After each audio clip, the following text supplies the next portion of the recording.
Hello toi, c'est Laurie, bienvenue sur ma chaîne. Je suis super contente de te retrouver aujourd'hui pour une nouvelle aventure littéraire au total.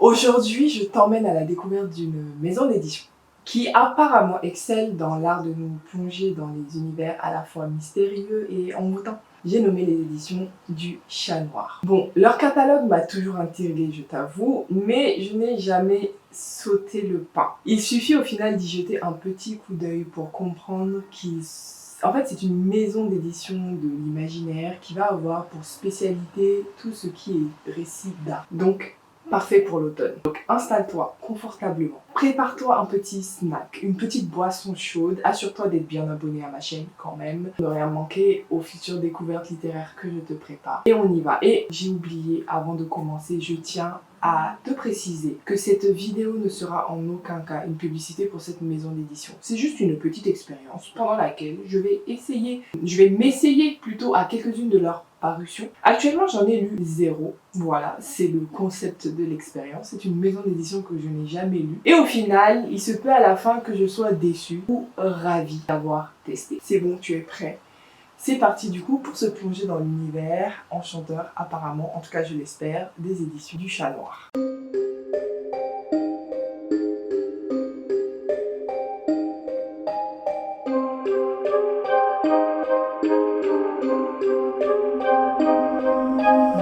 Je vais quand même te présenter la haine du jour. D'après mes recherches, les éditions du Chat Noir ont été créées par Cécile Guillot. Et c'est une maison d'édition qui est actuellement dirigée par Mathieu Guibé et elle-même. D'ailleurs, c'est deux personnes qui sont aussi auteurs dans la vie de tous les jours. C'est une maison qui est spécialisée dans la littérature de l'imaginaire, comme je te le disais, et qui publie en général du fantastique, de l'urban fantasy, du gothique, du steampunk, bref, plein de choses de ce type. Et j'ai bien l'impression, c'est bien de le noter, qu'il publie autant d'auteurs francophones de traduction. Donc tu n'y trouveras pas, pardon, c'est la soirée, je suis un peu fatiguée, mais bref. Tu n'y trouveras pas que des traductions, il y aura aussi des auteurs du terroir. C'est maintenant l'heure de passer aux lectures. J'en ai sélectionné 3 que je te présenterai au fur et à mesure. Donc je te dis à tout à l'heure.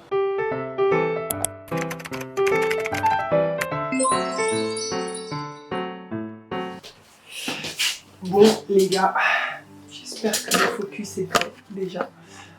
On commence mes avis avec Lullaby de Cécile Guillot, qui est d'ailleurs la fondatrice, comme je le disais, normalement pour toi il y a 1 minute et pour moi il y a quelques jours quand même, qui est la fondatrice des éditions du Chat Noir. Très rapidement, dans Lullaby, nous suivons Hazel, qui est une jeune femme pendant les années 20 aux États-Unis, qui est passionnée par l'écriture d'histoires horrifiques et éprise de sa voisine blanche. Tu commences déjà à sentir les problèmes. Une jeune fille qui aime écrire des histoires horrifiques, mais qui en plus oserait aimer les autres filles. Très problématique. Bref, cependant, du coup, la révélation de ses écrits et de ses sentiments envers Blanche va pousser ses parents à prendre des mesures drastiques, la faisant interner au Montrose Asylum. C'est là qu'elle va forger des liens avec Jo, qui est une jeune femme, une madame débordante d'énergie, et Lula, qui est une autre jeune femme, elle. Donc on a une intrigue qui va prendre un tournant inattendu lorsque les 3 amis entendent une berceuse étrange pendant la nuit, les incitant à la suivre et les conduisant vers un jardin qui serait pourtant, selon toutes les apparences, laissé à l'abandon. Alors les gars, j'ai été totalement séduite par le ton et l'atmosphère de ce récit. L'écriture m'a également particulièrement marqué. Cependant, je dois avouer que la conclusion des récits de cette autrice me laisse souvent perplexe. Dans le cas de Lullaby, j'ai apprécié chaque élément. Mais il y a quelque chose que je peine à définir qui m'a échappé. Quoi qu'il en soit, c'est un récit qui nous plonge dans une atmosphère tendue et méfiante. Ça va laisser le lecteur envisager un drame à venir, mais on ne sait pas c'est quoi ce drame. Donc t'es toujours en mode qu'est-ce qui va se passer, tu vois. Mon avis sur la conclusion est également teinté, je tiens à le préciser quand même, par le fait que je ne suis pas une grande adepte des nouvelles. Il n'y a aucune nouvelle à ce jour à laquelle j'ai mis 5 étoiles. Non, il n'y en a aucune. Aucun recueil de nouvelles nouvelles même, c'est te dire. Et en fait, quand je lis des nouvelles, je ressens toujours une pointe de frustration en atteignant la fin. Même si la fin est poignante, hein, c'est comme si c'est trop rapide. Et c'est pire lorsque je suis très engagée dans le récit, ce qui a été le cas avec Lula. J'ai tout simplement, je dirais, mal à quitter le monde. Et au final, la fin, elle arrive beaucoup trop tôt à mon goût. Bref, je parle beaucoup, mais cette première lecture est une réussite. Je lui ai mis 4 étoiles, même si la fin, déjà, j'en veux encore et tout. Bref, ça m'a donné en tout cas encore plus envie de découvrir d'autres récits de cette maison d'édition. Donc je te reviens un petit peu plus tard, encore dans quelques jours. Mais tu ne le remarqueras pas parce que je touche à peine mon setup. Donc, normalement pour toi, c'est comme si j'ai pas bougé, ok? À part mes vêtements. Je sais plus ce que je portais la dernière fois, mais ça va être compliqué de garder les mêmes vêtements. Bref, à tout à l'heure.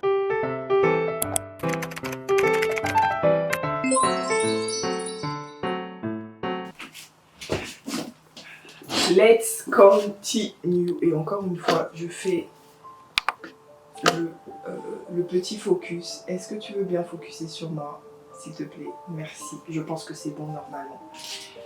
Alors, Lullaby, comme je te disais il y a quelques jours, fut une réussite. Il y a quelques semaines, pour te dire la vérité. Donc Lullaby fut une réussite et malheureusement The Dead House, c'est un flop. Commençons par le synopsis. Dans le roman de Dead House, on a un terrible drame qui va frapper le lycée Elmbridge, un truc comme ça. Alors, je n'ai jamais compris comment le prononcer.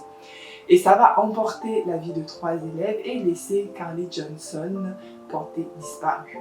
On suspecte Caitlin d'être impliquée dans l'affaire et ça va devenir le centre des spéculations. Le journal troublant de Caitlin découvert parmi les décombres révèle une version sombre et mystérieuse de l'histoire. On y découvre alors que Carly et Caitlin sont en réalité 2 facettes de la même personne, chacune apparaissant à des moments différents.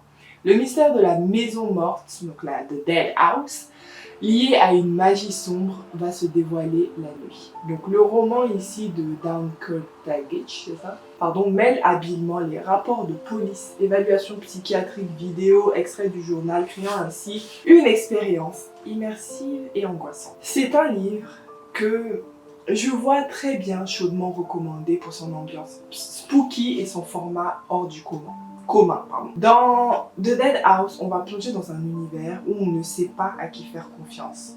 L'histoire est racontée à travers un enchevêtrement de rapports, de descriptions, de vidéos, de journal intime du personnage principal, enfin plein de trucs comme ça.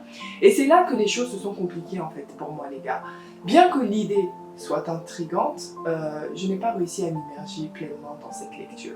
Les éléments qui auraient pu me happer semblaient flotter un petit peu à la surface, hors de ma portée si tu veux. Cela dit, je dois admettre que la plume de l'autrice est fluide et agréable, ce qui facilite la lecture malgré le fait que je trouve que l'intrigue a eu du mal à découler. Darren Kurtage maîtrise l'art de la narration, ça c'est clair. En tout cas, et la traduction, parce que pour le coup ça c'est pas en VO français, la traduction a été assez bien faite pour que je remarque ça. Et ça crée une ambiance qui nous enveloppe très progressivement, ça se fait petit à petit. Par contre, malheureusement, cette qualité n'a pas suffi à rattraper mon manque d'engagement envers l'intrigue. J'ai pas accroché du tout à l'histoire. En outre, on a un récit qui se déploie sur une étendue un peu trop grande à mon goût, genre c'est trop long. Les actions et les pensées des personnages finissent par tourner en boucle, ce qui va rendre le récit par moments répétitif. J'aurais apprécié un petit peu plus de concision pour maintenir un rythme captivant du début jusqu'à la fin.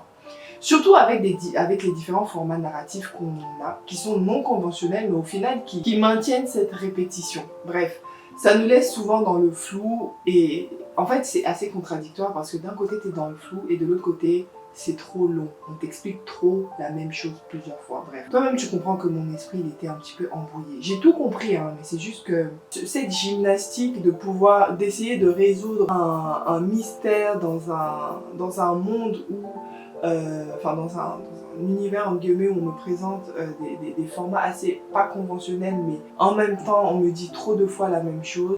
Voilà, j'ai pas accroché. Mais malgré mes réserves, The Dead House a certainement sa place pour ceux qui sont friands d'une atmosphère mystérieuse, angoissante, etc. Cependant, il se peut que le rythme et la profondeur du récit ne conviennent pas à tous les lecteurs. Voilà, c'est tout ce que je peux te dire pour The Dead House de Darren Kurtage. On va passer maintenant au dernier livre. J'avais hâte de le lire. et je te reviens pour te dire ce que j'en ai pensé.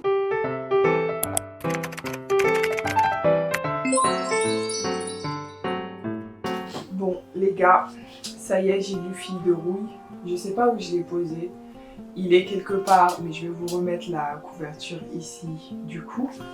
Déjà, je vais te parler de l'histoire. L'histoire se déroule du coup dans la ville industrielle délabrée de Cleveland, qui va dépendre économiquement entièrement, vraiment entièrement, d'une usine d'acier à côté de leur ville ou dans leur ville, j'étais pas trop sûre. On a des jeunes femmes qui commencent à se transformer en métal. Leur peau se couvre de rouille, leurs membres se raidissent et elles deviennent des créatures à mi-chemin entre l'humain et la machine. Donc le roman en lui-même, il suit la vie de Phoebe, qui est un peu un petit canard noir, si tu veux, de la ville, dans le sens où elle n'est pas très aidée. Elle a été, elle, épargnée par cette maladie. Alors que la ville est en proie à la peur et à la stigmatisation envers ses filles de rouille, Phoebe va, elle, se battre pour essayer de comprendre ce qui se passe et de sauver sa cousine, qui, elle, fait partie des...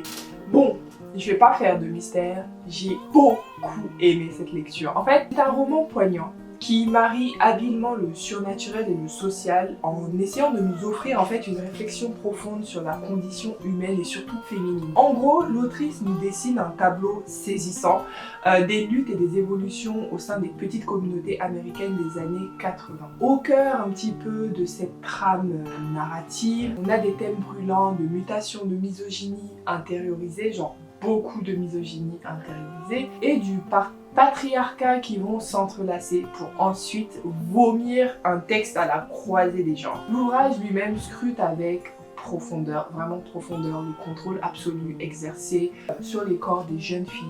Et c'est un phénomène auquel d'ailleurs les femmes et les mères participent également. Et cette partie-là m'a brisé le cœur, je vais pas mentir. L'industrialisation et la pollution, les gars, c'est présent. Un des thèmes, Fille de rouille, elle se transforme en rouille dans une ville qui dépend d'une scierie. Ce n'est pas anodin. Je trouve que ces thèmes-là méritaient quand même un approfondissement un peu plus, voilà. Et les personnages, bien que tous quand même assez développés, je trouvais qu'ils affichaient des nuances, comment je vais dire ça, incohérentes en fait avec leurs personnages. C'est-à-dire il y a eu des réactions qui étaient incohérentes et non expliquées, et en même temps c'est un livre qui est relativement court dans le sens où pour de l'imaginaire, on a quoi, 250-260 pages, il me semble, ça reste assez court. Donc, ils n'étaient pas assez développés pour qu'on comprenne leur incohérence. Cependant, l'aspect du body horror est magnifiquement décrit.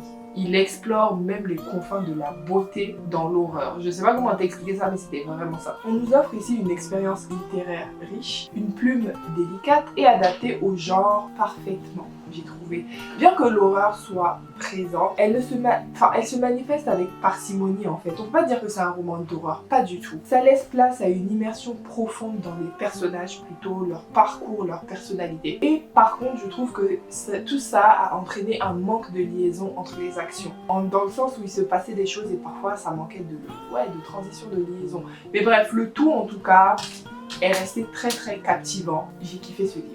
Je sais plus si je lui ai donné 4 ou 5 étoiles, mais j'ai vraiment beaucoup aimé. Bon, du coup les gars, c'est l'heure du bilan. J'ai lu les 3 livres que j'avais prévus. J'ai découvert la maison d'édition du Chat Noir à travers 3 romans et je pense qu'il est plus que temps de te donner mes conclusions. Je pense que personne ne sera choqué si je vous dis que je compte bien continuer à me fournir chez cette ME. Non, pas chacun, mais le contraire. Aucun des livres ne m'a été complètement désagréable. Bien sûr, avec la petite déception qu'a été de Dead House. Déjà, le point qui m'a le plus bluffé, je pense, sur l'ensemble des livres, donc c'est assez cohérent, c'était les plumes. Aucune n'ont été plates. Toutes lyriques, fournies et limite chantantes. Je sais pas si ça se dit, mais vraiment chantantes.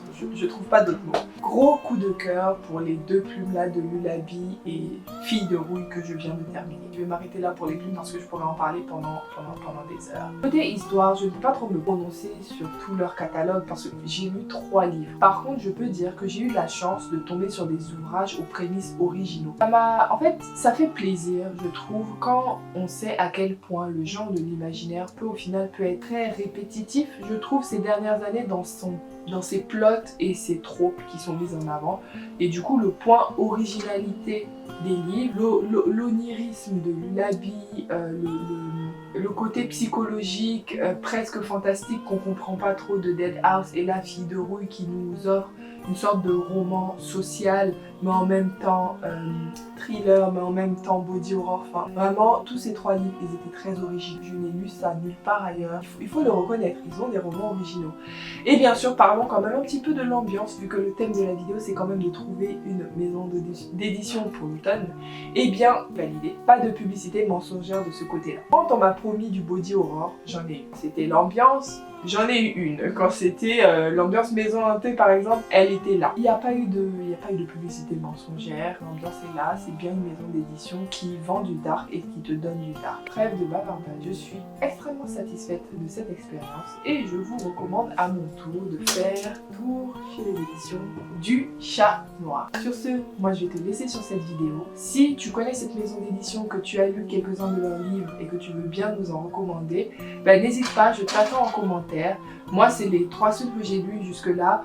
Je me tâte, juste pour te donner un sneak peek, je me tâte à essayer aussi Apostasie de quelque chose Tassi, Vincent Tassi, quelque chose comme ça, qui a l'air assez dur comme lecture, assez onirique, assez spécial, mais pourquoi pas.